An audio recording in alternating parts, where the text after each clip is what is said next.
Hello, नमस्कार, आदाब, सत श्री अकाल और अस्सलाम वालेकुम। मैं हूं मोहम्मद अहमद काज़मी, लेकर आया हूं आपका पसंदीदा कार्यक्रम आपके रूबरू। मीडिया स्टार वर्ल्ड लगातार आपको इजराइल फिलिस्तीन जंग की अपडेट और कुछ जानकार लोगों से मुलाकात करा रहा है। कोशिश ये है कि आप हर पहलू से हालात को समझें, देखें। ये इजराइल फिलिस्तीन जंग के दौरान भारत में फिलिस्तीन के हक में इजराइल के खिलाफ प्रोटेस्ट करने पर तकरीबन अनरिटन किस्म की पाबंदी है। पिछले हफ्ते दिल्ली में कुछ एमपीज की मीटिंग हुई।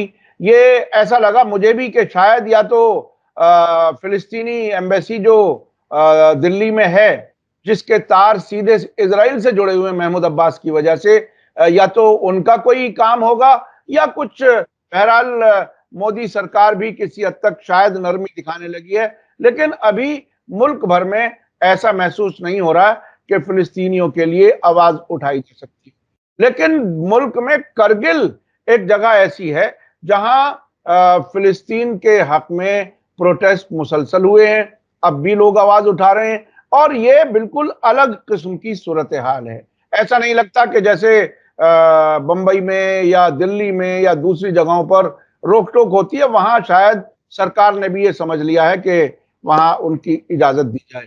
लेकिन भारत इजराइल को हथियार भी दे रहा है, वहां मजदूर भी गए हैं, एमुनिशन का बाकायदा जहाज स्पेन ने रोका था।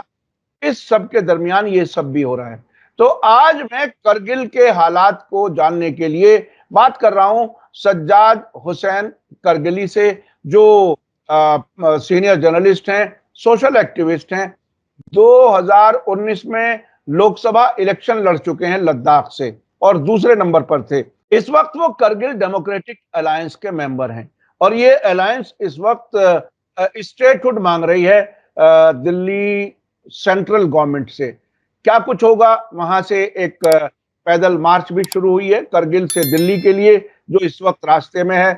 सज्जाद हुसैन करगिली साहब, वेलकम है आपका मीडिया स्टार वर्ल्ड को। आपने वक्त दिया उसके लिए बहुत बहुत शुक्रिया। आप ये बताइए कि इजराइल फिलिस्तीन जंग के सिलसिले में वहां की आवाम किस तरह से रिएक्ट कर रही है और वहां क्या कुछ हालात हैं। चूंकि मुझे इस बात का एहसास और अंदाज है कि मुख्तलिफ ऐसे मौकों पर जहां इंटरनेशनल लेवल पर दुनिया के मुसलमानों के इश्यूज होते हैं, तो करगिल के लोग काफी एक्टिवली इन्वॉल्व रहते हैं। और ये बात तो सरकार के लोग भी कहते हैं कि करगिल में आयतुल्लाह खामेनी का, इमाम खुमैनी का, हसन नसरुल्लाह की, उनकी तस्वीरें बहुत आम हैं। क्या कुछ है वहां पर लोगों का रिएक्शन? बहुत बहुत शुक्रिया काज़मी साहब। एक बहुत काफ़ी लंबे समय बाद एक बार फिर आपसे मुलाकात का शरफ़ हासिल हुआ। ज़ाहिर-सी बात है, जो फ़लस्तीन का मसला है, ये एक इंसानी मसला है, एक इस्लामी मसला भी है। मुसलमानों से जुड़ा हुआ मसला भी है, इसलिए क्योंकि क़िबले अव्वल का इश्यू है, और एक इंसानी मसला भी है। हम देखते हैं कि 7 अक्टूबर से लेकर अब तक जो कत्ल-ओ-गारत, खून-खराबा और जो इंसानियत का एक नंगा नाच हम देख रहे हैं, मतलब ऐसी तबाही और ऐसी बर्बादी, मुझे नहीं लगता है कि हमारे इस दौर में, मैं अपनी उम्र में इस एज तक मैंने कभी देखी है। क्योंकि जिस तरीके से पूरी दुनिया ने आँखें बंद की हुई है इस ज़ुल्म-सितम पर, और पूरी दुनिया जो है तमाशाई बनी बैठी हुई है। बहुत सारे ममालिक ऐसे हैं जो इज़राइल के इन जराइम की पुष्ट-पनाही करते हैं। बड़ी अनफॉर्च्यूनेट बात है। और जैसा कि आपने कहा कि हमारी सरकार की तरफ से भी जो इज़राइल के लिए एक सॉफ्ट कॉर्नर दिखाया जाता है, ये भी अनफॉर्च्यूनेट है। और ये जो हिंदुस्तान के जो अक़दार हैं, हिंदुस्तानी वैल्यूज़ हैं, उसकी बिल्कुल उसके बिल्कुल अपोज़िट है ये सारी चीज़ें, कंट्रेरी है। जहाँ तक करगिल का सवाल है, देखिए करगिल एक ऐसी जगह है जहाँ लोग शुरू से ही मज़लूमीन आलम, मुस्तज़फ़ीन आलम के हिमायती रहे हैं। ख़ासकर मसले फ़लस्तीन के साथ शुरू ही से करगिल के अवाम का एक गहरा लगाव रहा है और इस मसले से वो लोग अपने आप को जुड़ा हुआ महसूस करते हैं। और फ़लस्तीन पे जो ज़ुल्म बर्बरियत होती है, उस बर्बरियत के दौरान वो अपना दर्द जो है वो एक एहतिजाज के ज़रिए, जो एक पीसफुल डेमोक्रेटिक वे में हो सकता है, वो प्रोटेस्ट के ज़रिए, वो एहतिजाज के ज़रिए, वो रैलीज़ के ज़रिए जो है वो दिखाते हैं। तो सरकार को भी इस बात का अंदाज़ा है जैसे कि आपने कहा और पूरी दुनिया को इस बात का अंदाज़ा है। और फ़लस्तीनियों की हिमायत करना मैं ये समझता हूँ कि ये इसके लिए बहुत सारे लोग मानते भी हैं इस चीज़ को कि फ़लस्तीन का आज के दौर में हिमायत करना जो है, किसी का मुसलमान होना लाज़मी नहीं है कि उसकी हिमायत करने के लिए किसी का मुसलमान होना ज़रूरी हो, ऐसा नहीं है। एक इंसान जिसके अंदर इंसानी ज़मीर और इंसानी अक़दार जिसके अंदर ज़िंदा है, हर वो शख़्स जो है फ़लस्तीन की हिमायत में आवाज़ उठाता है। अल्हम्दुलिल्लाह करगिल के अवाम जो है वो फ़लस्तीन के फ़लस्तीनी अवाम के साथ जो है वो एक इज़हार मोहब्बत करते हैं, यकजहती करते हैं और फ़लस्तीनी मसले से क़ब्ल अव्वल से अपने आप को जुड़ा हुआ महसूस करते हैं। इसीलिए 7 अक्टूबर से लेकर कई बार हमारे यहाँ मुख्तलिफ़ मज़हबी इदारों ने, सिविल सोसाइटीज़ ने प्रोटेस्ट किया है, एहतिजाज किए हैं और न सिर्फ़ करगिल में बल्कि लेह में भी, जहाँ हमारे मुसलमान और बुद्धिस्ट बिरादरी के तमाम लोगों ने मिलकर जो है, ईसाई बिरादरी के लोग भी जुड़ के जो है वो एक एहतिजाज किया है और करते रहे हैं और फ़लस्तीन के साथ अपनी वाबस्तगी और यकजहती का इज़हार करते हुए, सेहूनी जो बर्बरियत है, ज़ुल्म और ज़्यादतियाँ हैं, उसके साथ इज़हार नफ़रत किया है।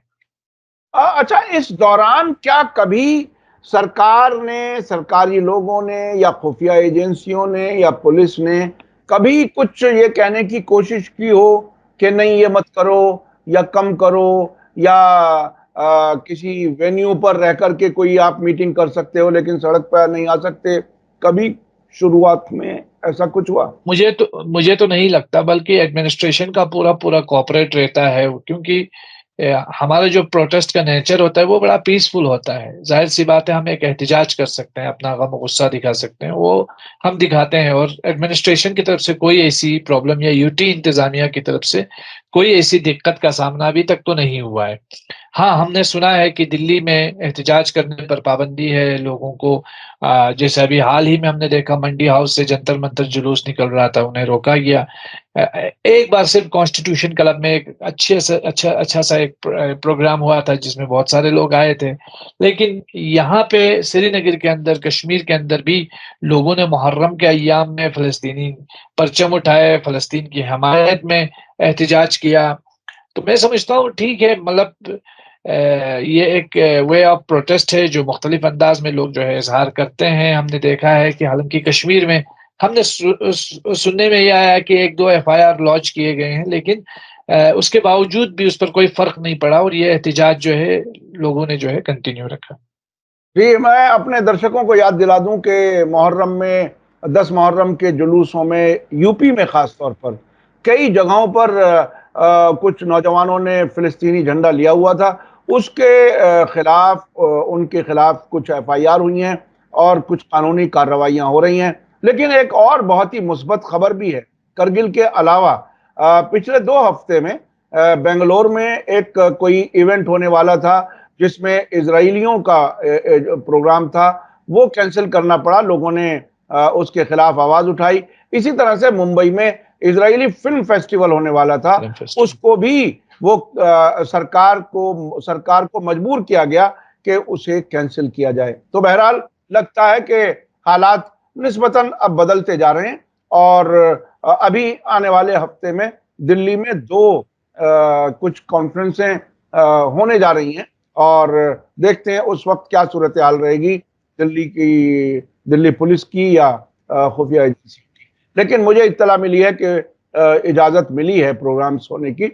अच्छा, अब मैं चलना चाहता हूँ आपका जो चूँकि बहुत अरसा हो गया लद्दाख वाले मामले पर हमारी आपकी बात नहीं हुई। जब वो आर्टिकल 370 हटा स्टेटहुड खत्म हुई, यूनियन टेरिटरीज़ बनी, उस वक़्त लेह में काफ़ी वेलकम किया गया था, बीजेपी के सपोर्ट वाले लोग थे। लेकिन उसके बहुत जल्दी वो हनीमून का पीरियड खत्म हो गया और स्टेटहुड की डिमांड शुरू हो गई करगिल और लेह की तरफ से। अब ये जो मार्च टू दिल्ली है, ये क्या कुछ है? इसके बारे में थोड़ा-सा बताइए। दिल्ली में जो सेंट्रल गवर्नमेंट में लोग बैठे हुए हैं, क्या बात है उनकी? वो पहले से तो वो बीजेपी के लोग थे, अब वो बीजेपी से नाराज़ क्यों हो गए? और ये सब अवॉइड करके सरकार क्या हासिल करना चाहती है? नुमाइंदा हुकूमत देने में क्या प्रॉब्लम? देखिए, सबसे पहली चीज़ तो ये है कि जब 5 अगस्त 2019 में सरकार ने जो फ़ैसला लिया, बहुत जल्दबाज़ी का फ़ैसला था। उनकी असेसमेंट्स पूरी गलत थी, लद्दाख को लेकर के, क्योंकि अलग यूनियन टेरिटरी बनाई और उस अलग यूनियन टेरिटरी तक का आज भी जो है कोई बिज़नेस रूल हमारे काउंसिल और यूटी के बीच में नहीं है। यहाँ अभी कुछ दिन पहले 5 डिस्ट्रिक्ट्स का ऐलान हुआ। आज की खबर है, मैं देख रहा हूँ था, ये 2 दिन पहले की खबर है, ये टाइम्स ऑफ इंडिया में, कि ये डिस्ट्रिक्ट्स 2028 तक एस्टेब्लिश होंगी। तो ये डिलाइंग टैक्टिक्स, लोगों को एंगेज रखने की पॉलिटिक्स, ये सब चलती रही है लद्दाख में। और हर 2 साल में किसी न किसी को ये सेलिब्रेट करवाते हैं, कोई अनाउंसमेंट करते हैं। जैसे कारगिल का एयरपोर्ट का 2 बार अनाउंसमेंट किया इन्होंने उड़ान स्कीम के तहत, जहाज़ आज तक उतरा नहीं है। ठीक है, ज़ांस्कार के अवाम को 2019 से डिस्ट्रिक्ट की वो डिमांड करते रहे थे। 2019 के बाद जो है उनको डिस्ट्रिक्ट का लॉलीपॉप दिया, लेकिन अभी तक वो डिस्ट्रिक्ट का फैसला हतमी फैसला नहीं है। हाँ, अमित शाह साहब ने एक ट्वीट किया है कि हमने 5 डिस्ट्रिक्ट्स क्रिएट किए हैं, लेकिन अभी तक गेज़ेट नहीं बना। अभी तक जो एक प्रेस रिलीज़ आया है मिनिस्ट्री ऑफ होम अफेयर्स की तरफ से, जिसमें कहा है कि 3 महीने के अंदर हम एक टीम भेजेंगे, वो टीम सारी चीज़ों को एनालाइज़ करेगी, फिर फाइनलाइज़ होगा। तो आखिर ले जाकर 2028 को रखा है, ठीक 2029 के इलेक्शन से पहले, ठीक? हुँ, और ये आप देखेंगे सर, ये जो डिस्ट्रिक्ट जहाँ-जहाँ दी गई है, ये वो जगह हैं जहाँ पे ज़मीनें खाली हैं। हुँ, और इन डिस्ट्रिक्ट्स को इन्होंने अनाउंस करने से पहले यहाँ लैंड अलॉटमेंट पॉलिसी लाई। लैंड अलॉटमेंट पॉलिसी में ये कहा गया कि कैसे हम जो कंपनीज़ हैं उनको लैंड जो है वो दे देंगे, अलॉट करेंगे। तो अब जो है धीरे-धीरे जो है डिस्ट्रिक्ट्स बनाई गई, फिर हिल काउंसिल इर्रेलेवेंट होगा, नए हिल काउंसिल की तश्कील आएगी। तो ये सारा खेल जो है ये चल रहा है। इसी बीच में लेह अपेक्स बॉडी और कारगिल डेमोक्रेटिक अलायंस स्टेटहुड और 6 शेड्यूल की डिमांड को लेकर सरकार से मुतालिबा कर रही थी। ये मुतालिबा हमारा कंटिन्यू चल रहा था कि आपने देखा कि 2023-2024 के आगाज़ में मार्च में हमारी ये मीटिंग तब जाके जो है वो नाकाम रही, जब यूनियन होम मिनिस्टर साहब ने स्टेटहुड और 6 शेड्यूल देने से इनकार किया। अब इलेक्शन आए, उसके बाद इलेक्शन का लोगों ने इंतज़ार किया, इलेक्शंस खत्म हो गए, पार्लियामेंट का इलेक्शन खत्म होने के बाद एक बार फिर लेह अपेक्स बॉडी और कारगिल डेमोक्रेटिक अलायंस ने ये सोचा कि हम अपने मूवमेंट को आगे बढ़ाएँ। और चूँकि अपेक्स बॉडी ने की जानिब से सोनम वांगचुक का एक सुझाव था कि हम जो है पद यात्रा करेंगे, तो अपेक्स बॉडी ने उनको सॉलिडेरिटी किया। कारगिल डेमोक्रेटिक अलायंस ने भी इसको यकजहती का इज़हार किया है। अब चूँकि कारगिल डेमोक्रेटिक अलायंस भी इस तरह की का एक पद यात्रा शुरू कर दी, लेकिन हमारा जो रूट है वो जम्मू कश्मीर की तरफ है और जहाँ इलेक्शंस इस वक़्त हो रहे हैं। तो सिक्योरिटी के बहुत सारे मामलात थे, खदशात थे, इस वज़ह से हम इस रूट में तो शामिल नहीं हो सके। लेकिन 2 अक्टूबर को जब ये यात्रा जो है दिल्ली पहुँचेगी गांधी जयंती पर राजघाट में, तो उससे पहले जो है कारगिल डेमोक्रेटिक अलायंस भी इसका हिस्सा बनेगी और मुझे लगता है कि इस यात्रा को और भी बल मिलेगा। हुँ। अच्छा इस यात्रा से देखिए एक चीज़ होती है, कहीं कोई अंडरस्टैंडिंग होती है। हम अब से पहले बहुत से ऐसे मूवमेंट्स को देखते रहे हैं कि 2 किस्म की होती हैं सरकारें। एक तो सरकार वो होती है जो ये कहती है कि ठीक है आप डिमांड करो, हम उसके बारे में सोचेंगे। एक होती है बहुत ही एडमेंट किस्म की। आप ये मोदी सरकार को आर्टिकल 370 हटाने के बाद, यूनियन टेरिटरी बनाने के बाद कहाँ पा रहे हैं? क्या कहीं किसी के ज़रिए कोई बातचीत का भी रास्ता है या सिर्फ प्रोटेस्ट ही हो रहा है? नहीं, बातचीत का स्कोप है। हम तो कहते हैं कि देखिए, लद्दाख के लोग बड़े पीस लविंग पीपल हैं और हम कभी ये नहीं चाहते हैं कि हमारे यहाँ एहतिजाज और प्रोटेस्ट का एक कल्चर आगे बढ़े। हम तो चाहते हैं पीसफुली ये सारे मसाइल, कि उस समय तो हम चाह रहे थे कि किसी न किसी तरीके से बातचीत ये सारे मामले सॉर्ट आउट हो। लेकिन अब लोग परेशान हैं ना, 4-5 साल से एक भी गेज़ेटेड पोस्ट जो है, एक भी नौकरी गेज़ेटेड पोस्ट की जो है किसी सिंगल लद्दाखी को नहीं मिली है। तो ऐसे में तो हम चाहते हैं कि कम से कम सरकार इन चीज़ों को सुने, इन बातों पर अमल करे। कम से कम जो है लद्दाख के लोगों को जॉब्स मिले, पब्लिक सर्विस कमीशन यहाँ पे बने और जो फैसले हमारी और सरकार के बीच में जो बातचीत हुई थी, उसमें जो बातें तय हुई थी, कम से कम तयशुदा बातों पर तो फिलहाल सरकार उतरे और फिर धीरे-धीरे हम उस बातचीत को आगे बढ़ाएँ। हम भी ये समझते हैं कि बातचीत के ज़रिए ही सारे मामलात हल होने हैं और लद्दाख के लोग इस देश की ताकत हैं, जो 2 बड़े बॉर्डर्स का जो है दिफा करती हैं। लेकिन लद्दाख की आवाम को ही अगर दरकिनार किया जाए, उन्हें दीवार पे दे दी मारा मारा जाए, तो मुझे लगता है ये बहुत बड़ी गलती होगी। अच्छा, ये ऐसे वक्त में सब हो रहा है जब जी, ये असेसमेंट कई बार सामने आ चुका है कि शायद सैकड़ों किलोमीटर जगह पर चीन ने कब्जा किया हुआ है, आपके आसपास ही वो एरियाज हैं और मोदी जी ने खुद कह दिया कि कोई घुसपैठ नहीं हुई, कोई आया नहीं, कोई कुछ नहीं हुआ। ऐसे वक्त में क्या लद्दाख के लोगों को उस हकीकत से दूर रखने का कोई इंतजाम है ये, या क्या कुछ है? क्योंकि ये बहुत ही नेशनल सिक्योरिटी से जुड़ा हुआ मामला है और ये चीन जिस तरह से अंदर आ रहा है, पिछले दिनों एक खबर आई थी कि कोई पुल बना है नया और चीन की फौजें जो हैं वो जो भारत के कब्जे में इलाका था वहां तक वो पहुंच रही हैं कई जगहों पर। तो उस बॉर्डर की क्या कुछ खबरें आती रहती हैं आपको? क्या कुछ लगता है, क्या होता है?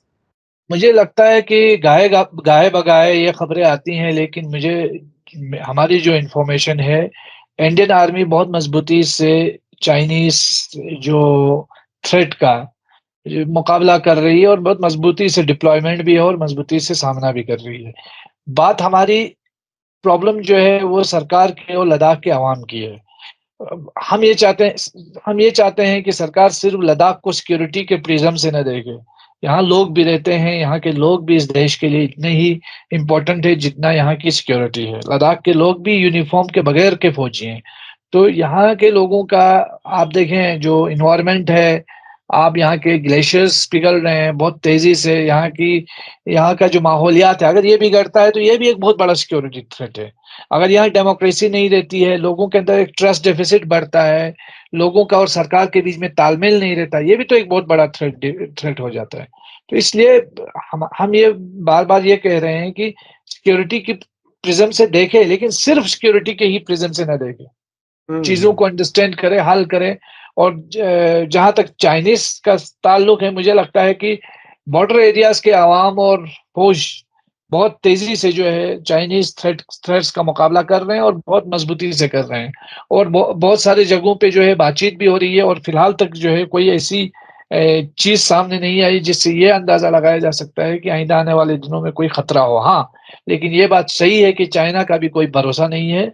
चाइना पर किसी किस्म का कोई भरोसा भी नहीं किया जा सकता है। चाइना पर भरोसा नहीं किया जा सकता और बहुत ही दिलचस्प उसके कई पहलू हैं। वो बहुत ही ये भी कहा जाता है कि मोदी जी के दोस्तों के कारोबार चाइना के साथ खूब बढ़ रहे हैं और दूसरी तरफ लद्दाख के हालात भी ऐसे हैं। अच्छा, मैं अब वापस आना चाहता हूँ। आप सीनियर जर्नलिस्ट हैं। आप इस जंग को जिसका हमने शुरू में ज़िक्र किया, इज़राइल-फ़िलिस्तीन जंग, ऑन करूँगा। उसको अभी आप किस तरह से देख रहे हैं? जो जो हालात अभी तक बने हैं, तकरीबन 11वां महीना हो गया पूरा। अभी आपको क्या लगता है जंग कहाँ तक पहुँची है? क्या है आपका अपना असेसमेंट क्या है? क्योंकि आप उस इलाके देखिए से एक ताल्लुक जी, आपका रहा है, ईरान के मीडिया को भी आपने रिपोर्टिंग की है, जाते भी रहे हैं उस इलाके में। मैं समझता हूँ अच्छी खासी मालूमात, गहरी मालूमात है आपकी। आप इस जंग को कैसे देख रहे हैं? देखिए ये जंग जो है अभी आप देखें सिर्फ़ एक फ्रस्ट्रेशन का मुज़ाहिरा कर रही है नेतन्याहू सरकार क्योंकि जो टारगेट्स इन्होंने कहा था, वादा किया था अपने लोगों से, वो अभी तक अचीव नहीं कर पाए।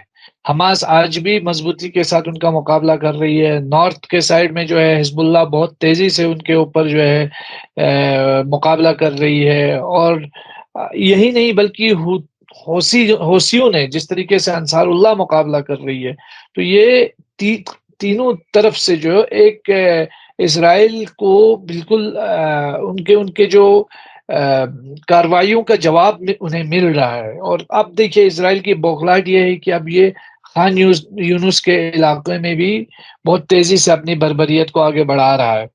तो तमाम तर बर्बरियत के बावजूद, ज़ुल्म के बावजूद, इतने हज़ारों की तादाद में लोगों के कत्लेआम के बावजूद, इज़राइल अभी तक अपने टारगेट से अचीव नहीं कर पा रहा है। पूरी दुनिया में इज़राइल की जो है वो इज़राइल पे थू-थू हो रही है और पूरी इज़राइली जो एस्टेब्लिशमेंट है, आईडीएफ है, उसकी मज़म्मत की जा रही है और इज़राइल अपनी जो जो अपना एक्जिस्टेंस है, उसको खतरे में डाल रहा है।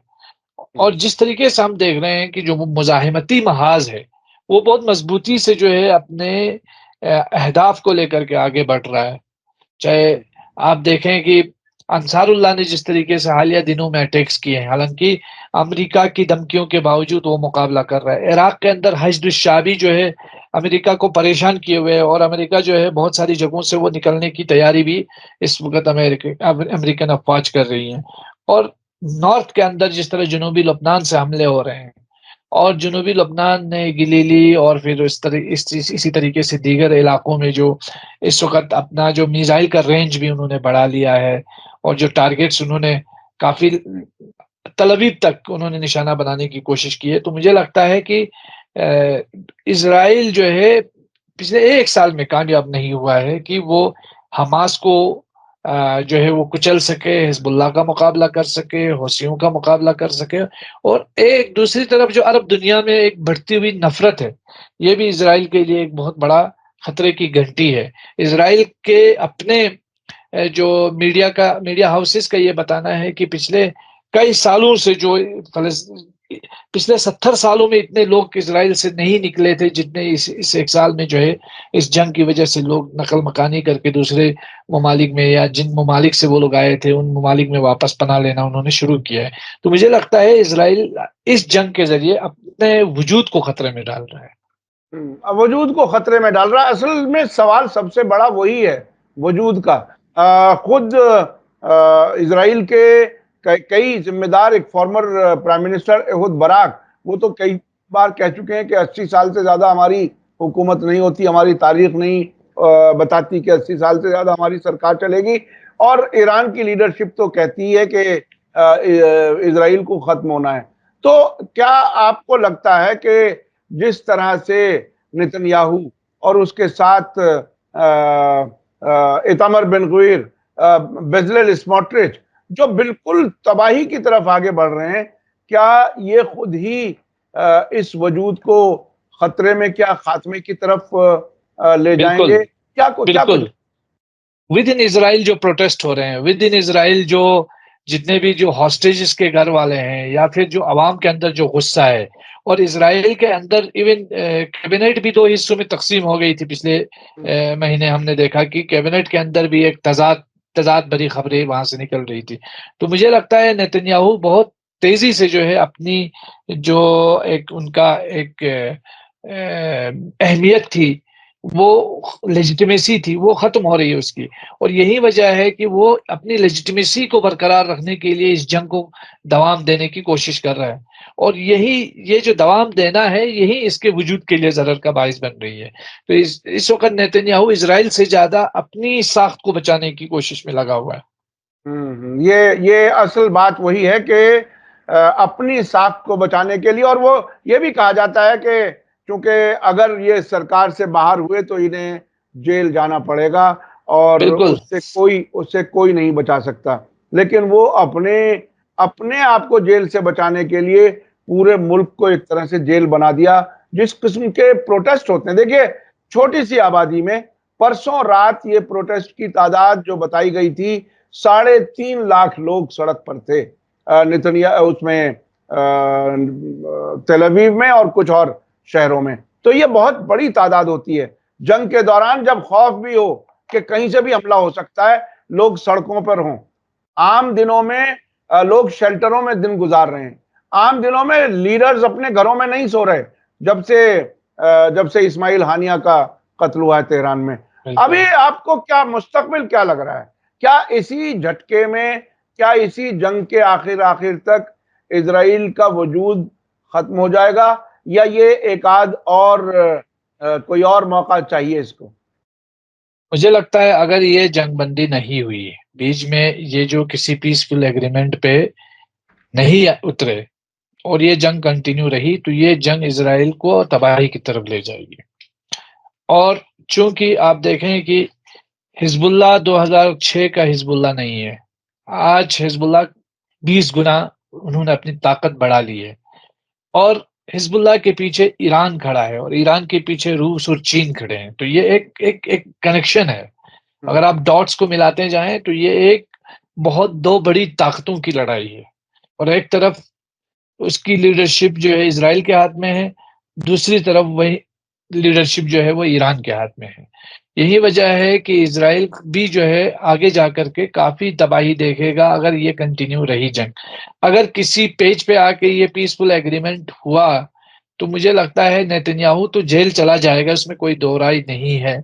लेकिन उसके साथ-साथ अमेरिकन्स को इस रीजन से धीरे-धीरे निकलना पड़ेगा।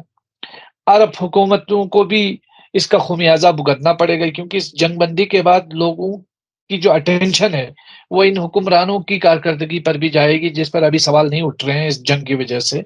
और इज़राइल को भी कुछ टाइम मिलेगा अपनी साख़्त को बचाए रखने का, लेकिन ज़्यादा दावाम पज़ीर वो साख़्त नहीं होगी। तो बिल-आख़िर ये है कि ये जो मुज़ाहिमती महाज़ है, ये काफ़ी मज़बूत होके उभरने वाला है। अगर इसमें जंगबंदी होती है, तो वो अपने आप को और मज़बूत करेंगे और ये जो मुज़ाहिमती महाज़ है, रेज़िस्टेंस एक्सिस है, तो ये बहुत तेज़ी से आगे बढ़ने वाला है, इसकी ताकत में इज़ाफ़ा होने वाला है और फ़लस्तीन मुझे लगता है जो-जो ये जंग तेज़ बढ़ती जा रही है, फ़लस्तीन का हल भी नज़दीक होता जा रहा है। फ़िलिस्तीन का हल नज़दीक हो रहा है, ये एक बहुत ही बड़ा डेवलपमेंट होगा और दुनिया की तारीख जो है वो बहुत तेज़ी से यानी हालात और ताकत का बैलेंस, डायनामिक्स जिसे कहा जाता है, वो बहुत तेज़ी से बदल रहे हैं। उधर ब्रिक्स ममालिक मजबूत हो रहे हैं, जिसमें चीन और रूस और ये ताकतें जिसको ग्लोबल साउथ कहा जा रहा है। तो ये ताकतें ज़रूर उभरेंगी और अमेरिका और इज़राइल, अमेरिका ख़ास तौर पर यूक्रेन में भी नाकाम और यहाँ भी ऐसा लगता है कि अब जालिम जो है वो अपने ही दोस्तों को खत्म करने की के उसमें उलझ गया है फिराक और में उसके दोस्त बिल्कुल खत्म बिल्कुल। होने वाले हैं और कितना बुरा हाल है ज़ेलेंस्की का कि उसको कहीं से पनाह नहीं मिल रही, वो फंसा हुआ है जंग में और इधर बिल्कुल। नेतन्याहू के घर के सामने जो प्रोटेस्ट हुए हैं बहुत ही बड़े, वो बहुत ही कमाल के हैं और हैरा वो अ, हैरान-कुन बात ये है काज़मी साहब कि हिज़्बुल्लाह के ड्रोन्स जो है नेतन्याहू के घर की तस्वीरें लेकर के जा रहे हैं और हिज़्बुल्लाह फिर अपने मीडिया से वो रिलीज़ कर रहा है। जी, तो जी, जी, इससे जी। ये अंदाज़ा हो सकता है हो जाता है कि ऐसा नहीं है। हाँ, इस वक़्त ये जो लड़ाई हो रही है, इज़राइल जो बर्बरियत कर रहा है, वो निहत्थे फ़लस्तीनियों पे कर रहा है। जी, जिनके जी। ऊपर बमबारी कर रहा है, बच्चों पे, औरतों को मार करके वो अपना फ्रस्ट्रेशन बाहर निकालने की कोशिश कर रहा है और वो अपनी असलियत को दिखा रहा है। दरअसल जो दू-बदू की लड़ाई जब होगी उसमें इज़राइली कहीं टिकेंगे नहीं हिज़्बुल्लाह के सामने, ईरान के सामने या फिर हिज़्ब शाबी और ये अंसारुल्लाह और हमास के सामने। और एक चीज़ मुस्लिम वर्ल्ड में ये चीज़ देख लिया है कि अब मुसलमान जो है बिला तफ़रीक़ मसलक क़यादत ढूँढ रहे हैं और जैसे अल्लामा इक़बाल ने कहा था और ये मैं मुबालग़ा आराई नहीं कर रहा हूँ, एक हकीकत गोई के साथ बगैर किसी ताज्जुब के ये बात कह रहा हूँ कि तेहरान होकर आलम मशरिक़ का जिनीवा, शायद कि कुर्र अर्ज़ की तक़दीर बदल जाए। तो जी। उसी चीज़ की ताबीर जो है ना, जो अल्लामा इक़बाल रहमतुल्लाह अलैह ने फरमाया, उसी चीज़ की ताबीर इस वक़्त होने जा रही है। ये बहुत ही अहम है। मैंने एक ऑब्जर्वेशन के तौर पर अपने दर्शकों को 1-2 बार पहले भी बताया है कि एक ज़माना था जब वो 6 डे अरब वॉर जिसे कहा जाता है, वो ऐसा लगता है अगर उसे बारीकी से पढ़ा जाए कि जैसे फिक्स मैच था, 3 दिन जंग हुई और 3 दिन लूट हुई, जिसके बारे में अभी पिछले दिनों डॉक्टर ज़फ़रुल इस्लाम खान साहब ने भी उसकी जी, तफ़सील जी। बताई। वो फिक्स मैच था, बिल्कुल ऐसा जैसे किसी एक फ़िल्म का एक डायरेक्टर हो और अलग-अलग लोगों को रोल दे दिया जाए। कभी-कभी जंग करके, कब्ज़ा करके लेजिटिमेसी बनाने के लिए भी जंग होती है। तो वो सही बात। बाकायदा कब्ज़ों को लेजिटिमेट कराया था इन अरब मुल्कों ने। तो अब डायरेक्टर एक नहीं रहा दुनिया को चलाने के लिए। अगर एक वाशिंगटन में है तो दूसरा तेहरान में है और एक-दूसरे को फैसलों का पता नहीं चलता।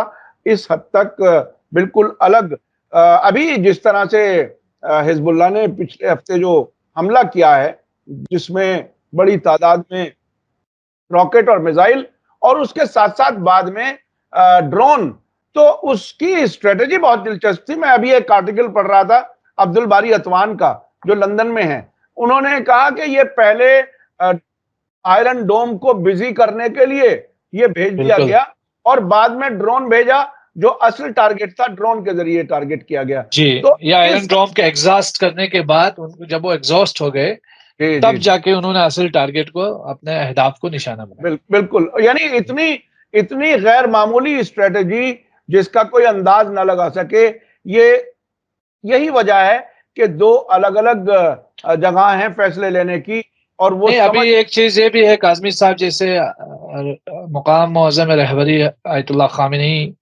हफ़िज़हुल्लाह, उनका फरमाना है कि जो हिट एंड रन का टाइम गुज़र चुका है। हुँ, हुँ। अगर मतलब कि आप किसी को राह चलते शख्स को ठोक दोगे और भाग जाओगे, वो दौर निकल गया। अगर एक एक मारोगे 10 खाओगे, हाँ, ये हाँ। वो दौर है। और अब वर्ल्ड की पॉलिटिक्स के डायनामिक्स भी चेंज हो गए। इस बिल्कुल, वक़्त बिल्कुल। जो लोगों के सोचने का तरीक़ेकार भी बदल गया। आज मीडिया वॉरफेयर में भी या आप हाइब्रिड वॉर की बात करें, साइबर वॉर की बात करें या एमिनेशंस की बात करें, तो हर हर जंग में जो है वो मुकाबला जो है वो बिल्कुल ज़बरदस्त मुकाबला है। हाँ, हुँ, ठीक है, नुकसान दोनों तरफ हो रहा है, लेकिन मुकाबला पहले की तरह नहीं है कि पहले आप आएँ और मार करके चले जाएँ और लोगों को पता भी ना हो। तो आज बिल्कुल दोनों तरफ जो है वो मुकाबला तेज़ है और जिन्होंने खोया है, ख़ासकर हमास ने, फ़लस्तीन ने काफ़ी कुछ खोया है। लोगों ने अपने घर-बार तबाह होते हुए देखे हैं, तो उनके पास अब खोने को कुछ नहीं है। लिहाज़ा अपने पूरे वजूद के साथ वो मुकाबला करने के लिए तैयार हैं और इज़राइल जो है किराए पे कितने ही लोगों को कितने टाइम तक रखेगा, ये भी एक बिल्कुल। सोचने की बात है। और इज़राइल, हमने अपनी आँखों के सामने अफ़गानिस्तान को देखा है बारूद की ढेर बनते हुए, इराक को देखा है बारूद का ढेर बनते हुए, लीबिया को देखा है हमने बारूद का ढेर बनते हुए। हर जगह से जो है वो अमेरिका को रिसवाई के अलावा कुछ हासिल नहीं हुआ और इस जंग में भी इनको रिसवाई मिलेगी। आपने यूक्रेन में भी इनको रिसवा होते हुए देखा है। तो पॉलिटिक्स जो है बहुत तेज़ी से चेंज हो रहे हैं। जैसे आपने ग्लोबल साउथ की बात की, जैसे आपने ब्रिक्स की बात की, इसी तरह इस वक़्त हिंदुस्तान भी जो है वो एक प्रैग्मैटिक पॉलिटिक्स के तहत जो है वो अपनी पॉलिसीज़ को, फॉरेन पॉलिसीज़ को आगे बढ़ा रहा है। ठीक है, कई जगहों पे जो है वो बहुत अभी भी पॉलिसियाँ नाक़िस हैं, उस पर रिव्यू की ज़रूरत है, लेकिन कुछ जगहों पे वो अमेरिका के दाम में नहीं आ रहा है। और जिस तरीके से अमेरिका से भी ताल्लुकात हैं, उसी तरह रूस के साथ भी अपने ताल्लुकात बराबर इस्तवार कर रहा है। तो मुझे लगता है कि वो दौर धीरे-धीरे बहुत तेज़ी से आ रहा है कि जब जो है वेस्टर्न हेजेमनी के चुंगल से जो है दुनिया वो निकल रही है और जो वन वर्ल्ड ऑर्डर था, वो अब जो है वो दुनिया जो है वो रही नहीं। बिल्कुल, बिल्कुल, अब बिल्कुल। जो क्लैश ऑफ सिविलाइजेशन जो समाइल हंटिंगटन ने, जो उन्होंने बाज़ाब्ता जो थ्योरी दी थी, उस क्लैश ऑफ सिविलाइजेशन में वेस्टर्न सिविलाइजेशन की बहुत बुरी शिकस्त होने जा रही है। और आप देखेंगे इस वक़्त हालात टफ हैं, ये कहना क़ब्ल अज़ वक़्त है, लेकिन मैं कह रहा हूँ कि आइंदा आने वाला जो मुस्तक़बिल है वो बहुत रोशन है और बहुत जो है पुरुम्मीद वाला मुस्तक़बिल होने जा रहा है। जी, और मैं चलते-चलते याद दिला दूँ अपने दर्शकों को, हमने 2 दिन पहले ही एक रिपोर्ट दी थी। रॉयटर्स ने ये बात कन्फर्म की थी कि रेड सी में अब कोई अमरीकी जंगी बेड़ा नहीं है। आइज़नहावर के जो ज़िम्मेदारान थे, उन्होंने कहा कि हम यहाँ नाकाम हो चुके और अब इस वक़्त रेड सी में कोई अमरीकी जहाज़ नहीं है। ये बहुत बड़ी बात है। यमन के हूथियों के हमलों से डर करके, खौफज़दा होकर के वहाँ से रवाना हो चुके हैं। कई बार डराया जाता है कि हम बेड़े भेज रहे हैं, ईरान के आस-पास भी भेजने की कोशिश करते हैं, लेकिन ईरान तो उन्हें एक मज़ाक के तौर पर टलाता है कि तुम 50 साल में 45 साल में कुछ ना कर सके, अब क्या करोगे? बहुत-बहुत शुक्रिया जनाब करगिली साहब, सज्जाद हुसैन करगिली साहब, आपने हमें वक़्त दिया। आपकी मसरूफ़ियात में आपने हमें टाइम दिया, बहुत-बहुत शुक्रिया। इसी के साथ मुझे दीजिए इजाज़त। बहुत-बहुत धन्यवाद, शुक्रिया। शुक्रिया। जय भारत, जय हिंद। मीडिया स्टार वर्ल्ड के और वीडियो देखने के लिए हमारे चैनल को सब्सक्राइब करें और सीधे नोटिफिकेशन पाने के लिए बेल आइकन दबाएं। और अगर हमारी खबर सच्ची और अच्छी लगे तो अपने व्हाट्सएप, इंस्टाग्राम, फेसबुक और ट्विटर अकाउंट पर ज़रूर शेयर करें।